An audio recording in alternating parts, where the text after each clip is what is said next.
Today I'm going to talk to you about the Maya civilization. The Maya civilization lived in three distinct time periods: the pre-classic period, the post-classic period, and the classical period. The pre-classic period ranges any time before 250 CE.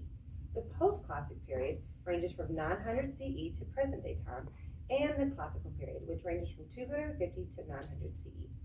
We can credit that Maya's rise and fall to the classical period.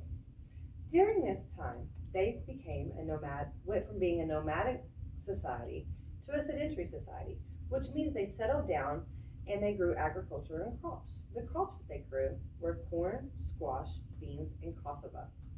They also established trade routes along the coast. City-states in the Maya civilization flourished because of this. Cities like Exacton, Bompak, and Copan thrived, and they reached almost 2 million people. Maya civilization lived anywhere in the Mexico City all the way down to Guatemala. And they had a political system that they created, which consisted of priests, nobles, the incredibly wealthy, and an Ajah. An Ajah is a king, and that's what they called their main ruler. Each Ajah ruled over the city-state, not over the entire Maya community. The Ajahs worked with the priests who worked with the gods to make communities happy. They performed rituals, and during these rituals, they did song, dance, chants, and human sacrifice. You see, the Mayas didn't believe that human sacrifice was a violent thing. They did it for people's own good and for the good of the community. They believed that the more bloodshed that happened, the better a community was. And if no bloodshed happened, then chaos would be soon to follow. See, the Maya people believed that one truly never died. Once one's body was indisposed or not being able to be used no more, that their soul would travel through the levels of the underworld, the levels of the upper world, to reach paradise and get ultimate happiness. They did this to not only their captives, because they did acquire land by force, but also by exploration, but also for themselves. They focused so heavily on religion that they created tombs. These tombs were built in a stair-step manner, much like the Egyptians.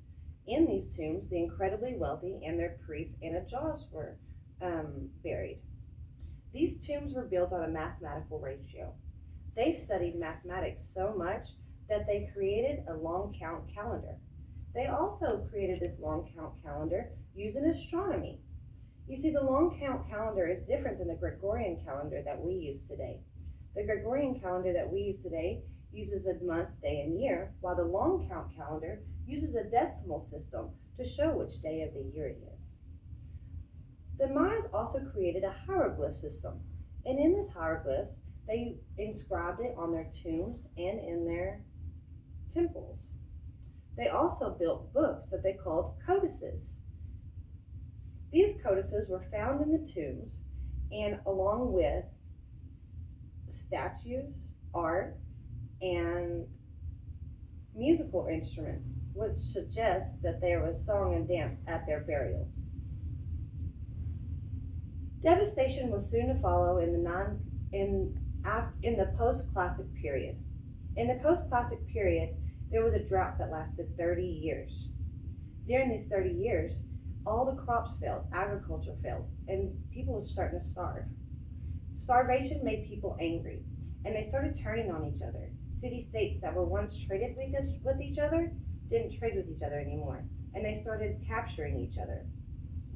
Along with disease and infection that was brought over along the trade route from the Europeans, this created a trifecta effect, and that was the cause of the devastation of the Maya civilization.